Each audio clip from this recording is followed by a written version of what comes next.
Pedro V nasceu em Lisboa em 16 de setembro de 1837 e faleceu também em Lisboa em 11 de novembro de 1861. Era filho da Sra. Dona Maria II e de Dom Fernando de Saxe-Coburgo-Conde. Subiu ao trono em 16 de setembro de 1855. Foi educado por Alexandre Herculano e foi um digno aluno de tão ilustre professor. De tal forma, Dom Pedro V era querido pelo povo português que houve quem lhe chamasse o muito amado. E de tal forma ele estava pronto para ser um extraordinário monarca que lhe chamaram o Esperançoso. Sem dúvida que a sua morte prematura constituiu uma tremenda machadada para o futuro da monarquia em Portugal.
Dom Pedro V foi aclamado rei no meio de um extraordinário entusiasmo popular. Poucos monarcas terão despertado logo de início tanta simpatia junto do povo português como o jovem monarca que agora subiu ao trono. De aparência débil, muito jovem, pobre na sua apresentação, digamos, de órfão de mãe e querido porque sabia ser querido pelo povo que serviu devotadamente. Porque também poucos monarcas na história de Portugal se terão entregado de uma maneira tão completa à causa pública e ao povo de que foram reis. Dom Pedro V foi educado para ser rei. Tinha o culto de ser rei. Como árbitro, como poder moderador, foi extraordinário. Reinou durante muito pouco tempo. Viveu muito pouco tempo. Foi um exemplo e um exemplo de como um monarca, quando sabia chegar ao coração dos seus súditos, como ele soube, tinha o crédito que ele sempre teve junto dos três braços da nação. Dom Pedro V começou a sua governação mostrando a sua força, a orientação dos seus princípios, o respeito pela democracia, o palpar da vontade popular. O primeiro-ministro, Marchal Saldanha, pediu-lhe para ele arranjar maneira de se conseguirem uns pares na Câmara Alta que aprovassem o empréstimo de 16 mil contos que tinham sido conseguido por Fontes Pereira de Mel em Londres para se acudir às obras de fomento. Era o velho recurso do constitucionalismo ao crédito externo e Portugal endividava-se cada vez mais. A linguagem popular chamava a este tipo de empréstimo a fornada. Dom Pedro V apalpou o terreno, viu qual era a opinião e não aprovou a fornada. E como não a aprovou, Saldanha demitiu-se. Saldanha demitiu-se e Dom Pedro V chamou o Duque de Lolé, seu tio, um homem que, embora pertencendo à alta nobreza, era um defensor acérrimo das classes trabalhadoras. Chamou o Duque de Lolé a formar governo e o Duque de Lolé formou governo com conservadores, com históricos. Ainda não existia o Partido Regenerador. E teve o apoio de Passos Manuel e de Sá da Bandeira. Mas pouco se conseguia fazer se não viesse a aprovação do empréstimo. Discutia-se este assunto e uma epidemia tremenda de cólera morbus abateu-se sobre Portugal. Trás-os-Montes, o Minho, desceu a Coimbra, à Figueira da Foz, passou para a Madeira e Dom Pedro V começou a mostrar a sua fibra extraordinária de amigo do povo, junto dos seus súditos, visitando os enfermos, sempre na primeira linha. Começava a ganhar o coração dos portugueses, que lhe começavam a chamar esperançoso. A grande esperança que tinham nele de que pudesse pôr o país a direito, já que tinha ao seu lado homens de grande capacidade. Mas, quando acabou a epidemia da cólera morbus, causou muitas vítimas por esse Portugal fora, uma vaga de cheias, chuvadas, inundações em todas as terras, uma verdadeira desgraça abateu-se sobre Portugal. A agricultura sofreu de uma forma tremenda. O preço do pão disparou em flecha. O povo, especialmente na região de Lisboa, aos gritos de viva ao rei, assaltava as padarias, apedrejava a casa dos industriais, fazia tumultos a toda a hora e a todo momento. O governo teve que sair à rua para ver se punha ordem.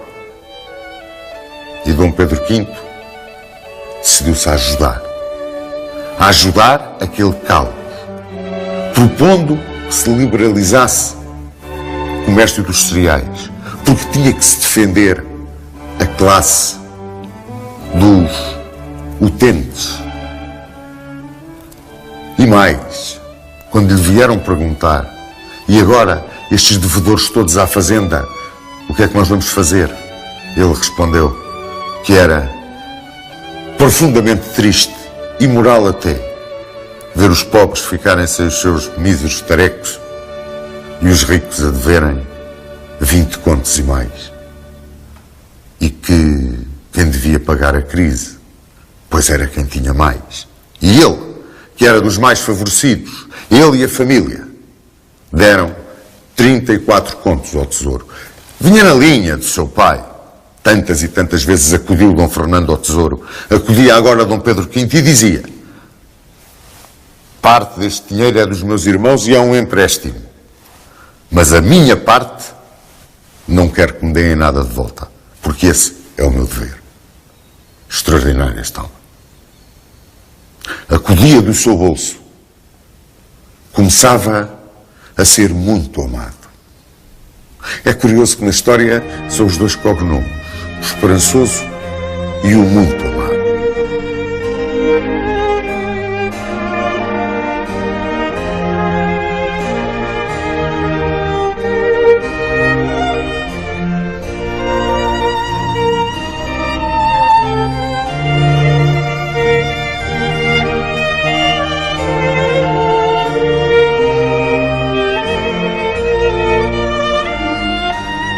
Mais ou menos por esta altura, forma-se o Partido Regenerador. Em torno do Dr. Moraes de Carvalho, começa-se a criar o Partido dos Conservadores, os tais do cartismo adoçado. Ora, grandes nomes surgem na política portuguesa. Joaquim António de Aguiar, José Estevão, Rodrigues Sampaio, Fontes Pereira de Melo, Casal Ribeiro. O fontismo avançava a passos de gigante. Ainda Fontes Pereira de Melo não era primeiro-ministro. Mas já mexia tudo. A sua alma de estadista, o seu comportamento exemplar. Era um tecnocrata, pois era. Não ligava muito à política. Ligava aos factos. Queria o produto. Era um trabalhador incansável. O seu sonho agora era a linha de caminho de ferro Lisboa-Porto. Arregaçava as mangas, o rei apoiava-o. O rei apoiava tudo quanto fosse para o bem do povo. Cumpria estritamente os princípios democráticos, mesmo que isso muito o magoasse. E quando as coisas pareciam que iam endireitar, zás, outra epidemia em cima de Portugal. Agora foi a febre amarela. E a febre amarela foi terrível. Foi em 1857, 5 meses, mais de 5.000 mortos. As grandes famílias fugiram para o campo, para as suas herdades. Lisboa foi atacada em todas as direções, como se costuma dizer. A família real, o governo, os amigos, tudo lhe pedia para ele ter cuidado, para ele não se arriscar, ele nada.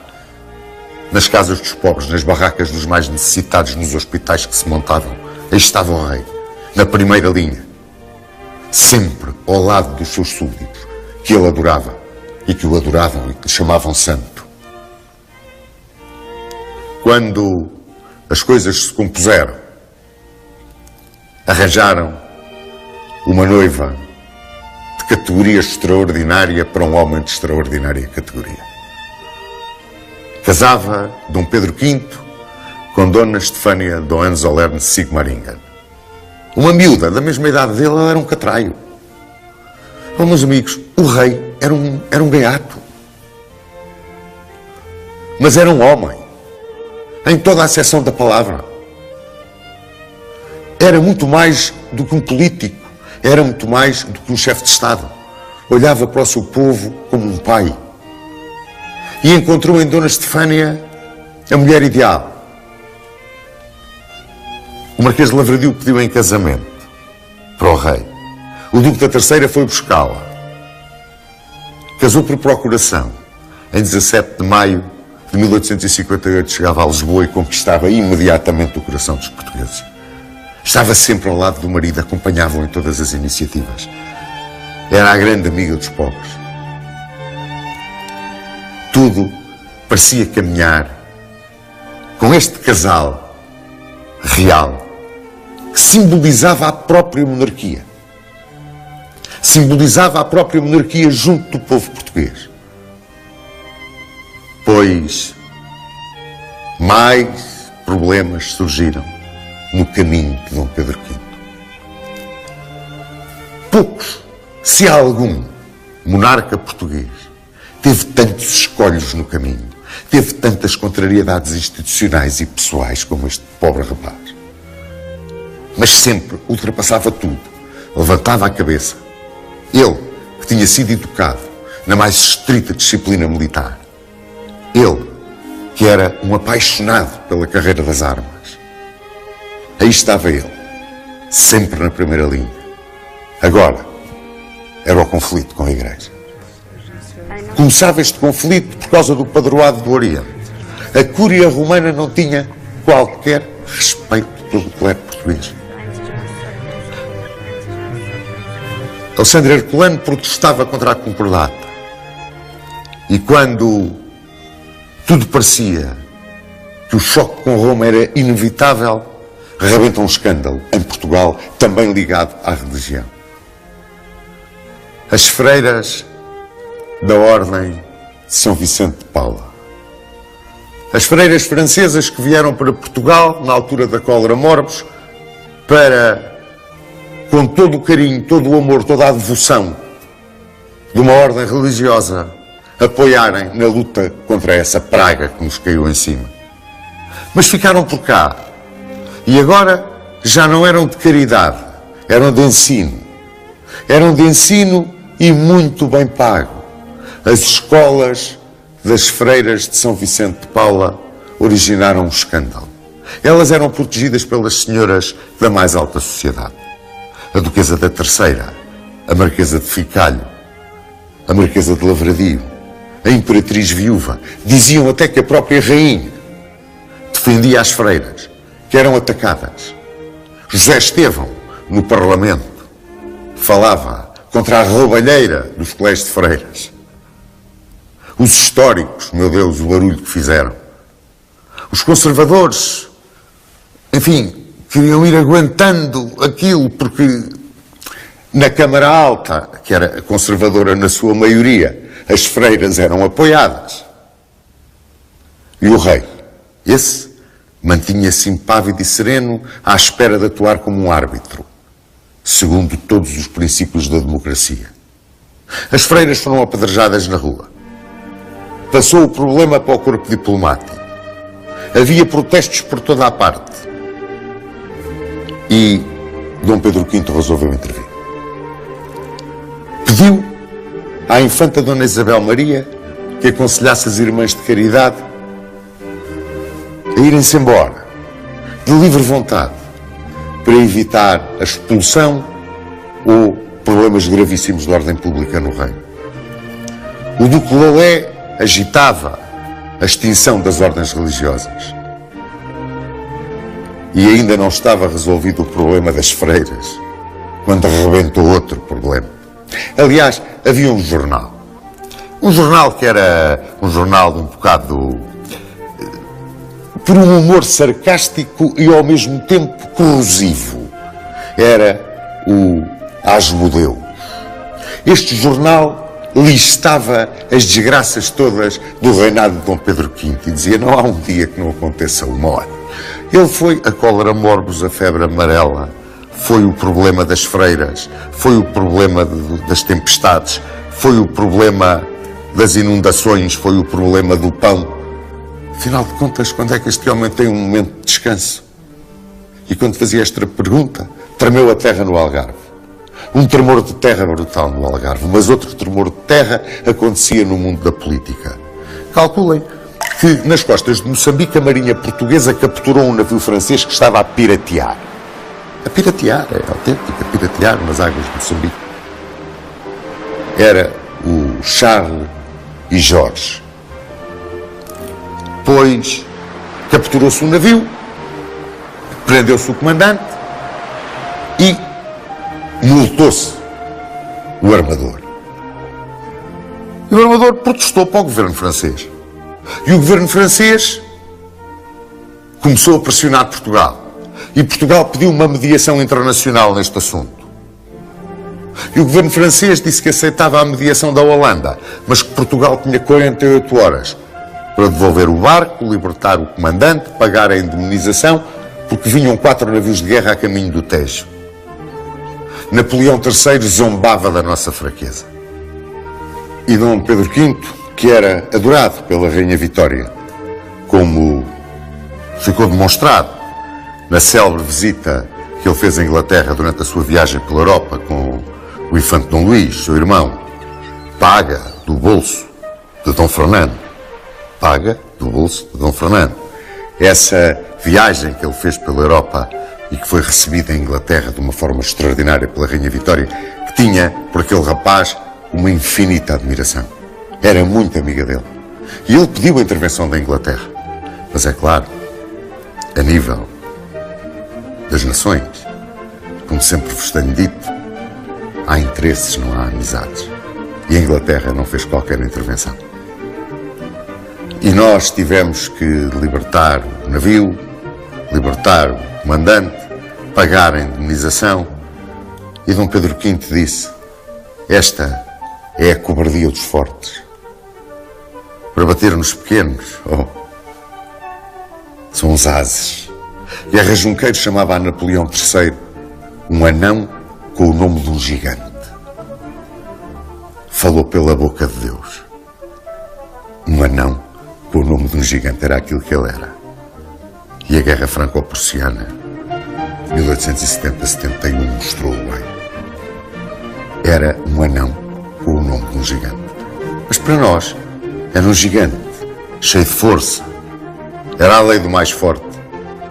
começava-nos a cair em cima a lei do mais forte. Mas Dom Pedro V foi desentregado. Problema do Charles and George. Saíamos vencidos nesta questão. Mas o seu prestígio em nada descia, em nada decaía. Mais, até ia subir. Ele, com a sua clarividência de chefe de Estado, apoiou uma forma de estabilizar a vida política portuguesa. E uma forma que quase durante meio século serviu perfeitamente a Portugal. O rotativismo. O rotativismo no governo e na oposição.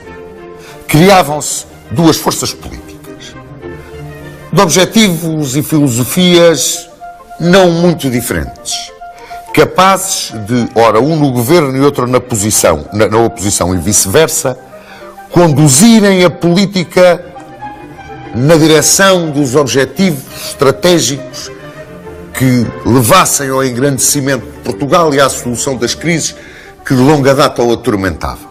O rei lá estava para dirigir a nau do Estado e apoiar esta política. E apoiar esta condução política, digamos assim. Começava o rotativismo na sua primeira fase. Era a inglesa. Ou seja, havia um partido conservador e havia um partido progressista. Neste momento, os regeneradores eram os conservadores, os históricos eram os progressistas. Com o tempo, Anselmo José Branco Campo levaria os históricos a serem realmente o Partido Progressista. A inglesa funcionava como ainda hoje.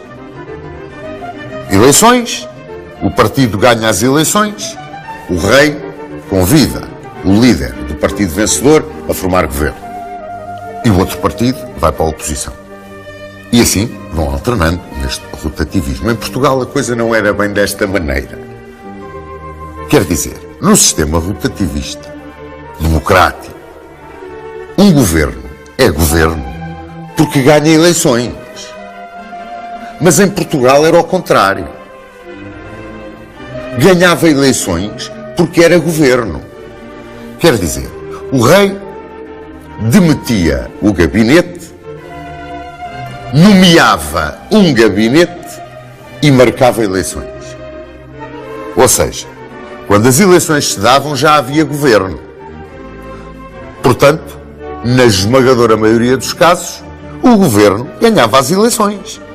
E ganhava as eleições recorrendo a um truque, um velho truque espanhol, o truque do caciquismo. Todos nós já ouvimos falar do caciquismo político. Meu Deus, se ouvimos falar do caciquismo político. É muito simples. O partido tem os seus homens de confiança metidos na administração. Vão até ao nível das freguesias, das paróquias, naquela altura.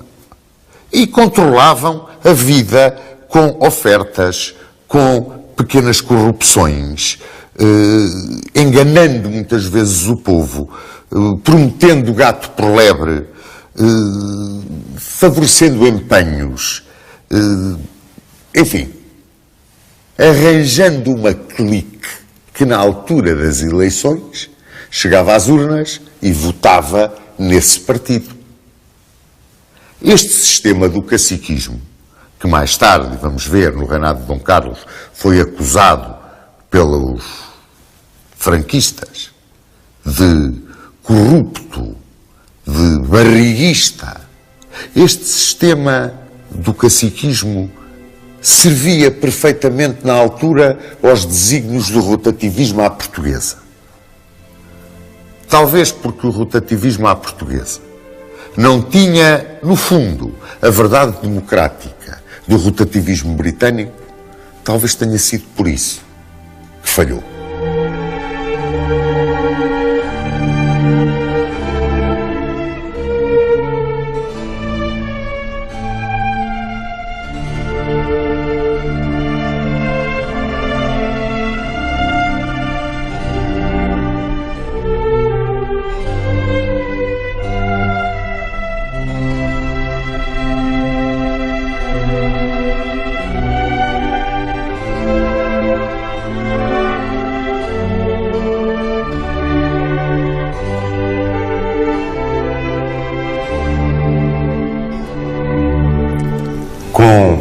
Costa Cabral no Brasil como embaixador, o Duque Lolé no Conselho de Estado, o problema dos caminhos de ferro, a crise estabilizada, tudo parecia indicar que uma primavera de paz e felicidade iam finalmente sorrir a Dom Pedro V. Por engano. Em 17 de julho de 1859, falecia, vitimada por uma angina diftérica, a rainha Dona Estefânia, a grande paixão do monarca português. Tudo começara num passeio à Trafaria em 9 de julho. A rainha recolheu as necessidades, muito indisposta, com muita febre, sentindo-se terrivelmente doente. Os médicos diagnosticaram aquela doença mortal de necessidade na altura. E a jovem soberana morreu no meio de grande sofrimento. Dom Pedro V teve um choque tremendo. Ficou arrasado. Ele adorava a mulher.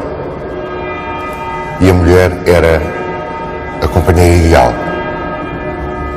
na vida privada e na vida oficial. Um coração para a terra, um anjo para o céu. Mais ou menos isto foi a definição que Dom Pedro V deu da sua falecida esposa. Mas como se isto não bastasse, em 26 de abril de 1860 morre o Duque da Terceira, chefe do governo, homem da máxima confiança de Dom Pedro V, que muito o admirava. Os golpes sucediam-se na moral deste homem excepcional que reinava em Portugal. Mas o Duque da Terceira deixava em aberto a questão do Ambriz. E quem a resolveu foi Sá da Bandeira, quando era ministro no gabinete de Lolé, que tinha sucedido a Joaquim António de Aguiar. Eram governos a mais. Era uma situação novamente instável. A questão do Ambriz opunha Portugal à Inglaterra. Era o Ambriz e Cabinda. A Inglaterra disputava o nosso direito àqueles territórios. Nós éramos capazes de afirmar a nossa posição ali. Tínhamos direitos históricos há séculos que lá estávamos. Foi pedido uma arbitragem internacional. E a arbitragem internacional deu razão a Portugal. Mas esta vitória diplomática não minorou todas as desgraças que atormentavam o nosso rei. Uma vaga de tempestades, inundações, desgraças na agricultura caiu sobre Portugal. Até o Caia alagou tudo à volta dele. Gente sem abrigo, gente com fome, campos destruídos, indústrias destroçadas, a agricultura arrasada. E Dom Pedro V, chamando todas as forças de dentro da sua gigantesca capacidade de reação, enfrentou tudo, desceu à rua, foi para junto do seu povo, onde sempre quis estar e onde sempre esteve nos momentos mais críticos. E o povo adorava-o. Ele sabia isso. Na sua visita ao Porto, enfrentou todas as críticas, porque havia um setor da sociedade que o criticava muito, chamavam-lhe o alemão. E enfrentou todas as críticas no Porto, quando, dando um pontapé no politicamente correto, foi à prisão visitar Camilo Castelo Branco, que ele estava recluso por causa do problema da sua ligação amorosa com Ana Plácido. E à porta do Palácio das Necessidades continuava a célebre lendária caixa de folha verde, a caixa do diálogo de justiça, o diálogo que o rei mantinha com o seu povo, a caixa que ele ali tinha guardada por um sentinela, onde os cidadãos iam depositar as suas queixas. Ele que gostava tanto de falar com o povo não podia falar com toda a gente. Era a maneira que as pessoas tinham de falar com ele.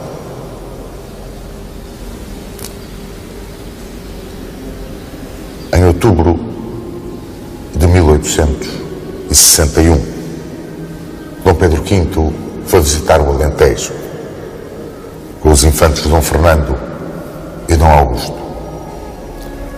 Os infantes Dom Luís e Dom João estavam em França, numa viagem oficial. E Dom Pedro V regressou a Lisboa muito doente, ele e os irmãos, com uma grande febre, uma grande indisposição, um estado de saúde que se agravava de dia para dia, ao ponto de, no princípio de novembro, não poder ter presidido a abertura das Cortes. Constou no meio do povo que o rei tinha sido envenenado na sua visita ao Alentejo. E foi uma revolta geral. O povo atirou-se à rua, queria responsáveis. As pessoas rezavam, faziam novenas, choravam. Lisboa entrou numa verdadeira onda de raiva. Procuravam-se responsáveis, procuravam-se culpados por toda a parte. Acusava-se meio mundo e meio, Lolé, Ficalho, o pobre do Conde da Ponte, coitado que era um homem da máxima confiança do rei. Dom Pedro V agonizava nas necessidades. Na noite de 11 de novembro de 1861, falecia. No meio do delírio da febre, a ressuscitar Dante e a lembrar-se da sua adorada Dona Estefânia. O povo chorou, provavelmente como não tinha nem voltou a ter a dor de chorar outro monarca. Chamaram-lhe o muito amado, o esperançoso. Era isso mesmo. Era muito amado pelo seu povo e era a esperança do seu povo. Eu gostava de resumir o reinado de Dom Pedro V numa ideia que tenho, que talvez expresse bem aquilo que ele foi. A morte de Dom Pedro V foi uma perda irreparável para a causa da monarquia em Portugal.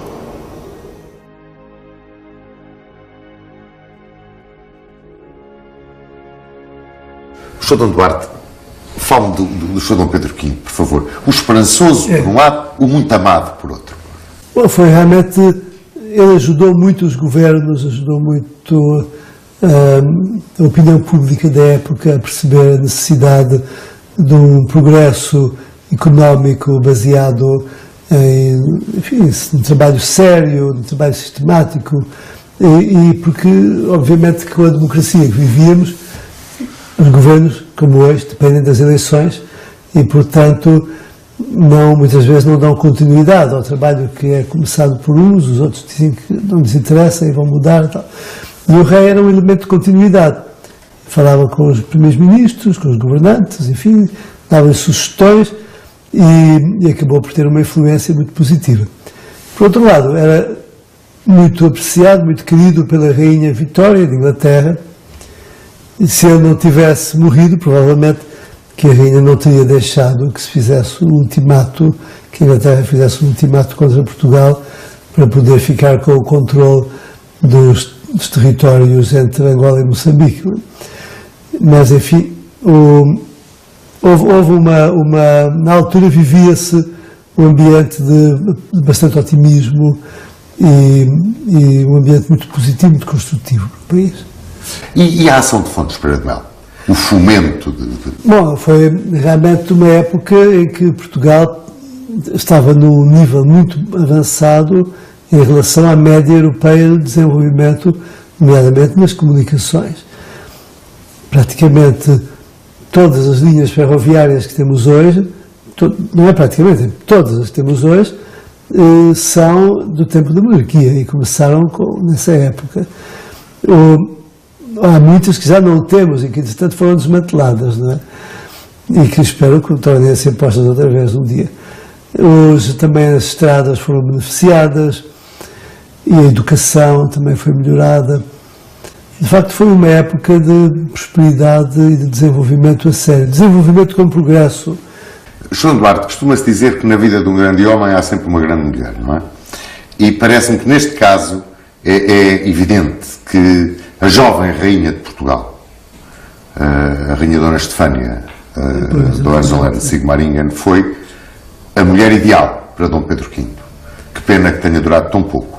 E o Sr. Duarte também eu sei que tem uma simpatia pela figura da rainha Dona Estefânia.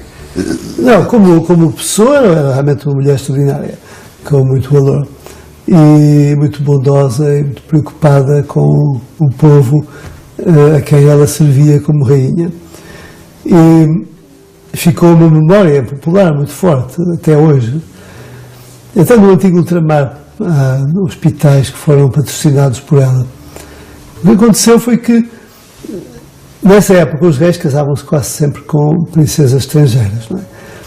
O que tinha uma influência benéfica porque havia ideias novas, havia estilos novos que eram trazidos para a chefia de Estado em Portugal. Dom Pedro V morreu muito novo. E aquela vaga de fundo que foi a revolta popular perante a morte de Dom Pedro V, esse chorar do coração português, não significa que no fundo da alma o povo português era e via no rei o pai, o irmão mais velho. Era essa a imagem que Dom Pedro V transmitia, não é? Exato, e Dom Pedro V e a maior parte dos reis também transmitiram essa imagem.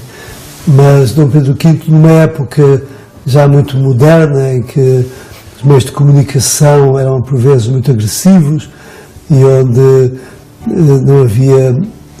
quase que não havia censura em Portugal, tenho a impressão, porque quando se vê as caricaturas que a revista Ilustrada fazia dos reis, o rei Dom Carlos, por exemplo, representava-o como um macaco, não é? Enfim, hoje em dia não imagino que se um jornal fizesse isso, era logo perseguido por abuso de liberdade de imprensa, não é? E as acusações terríveis que faziam por escrito à família real não tinham impacto maior no povo. O povo não acreditava nisso, acreditava na boa fé e na honestidade dos seus reis. Mas, claro, com o tempo, isto foi moendo e quando houve personalidades da vida cultural portuguesa que já propunham os assassinatos, propunham o regicídio, não é? E por isso havia uma preparação de longo prazo para a Revolução Republicana, feita a partir da mentira, da calúnia e de uma desinformação sistemática.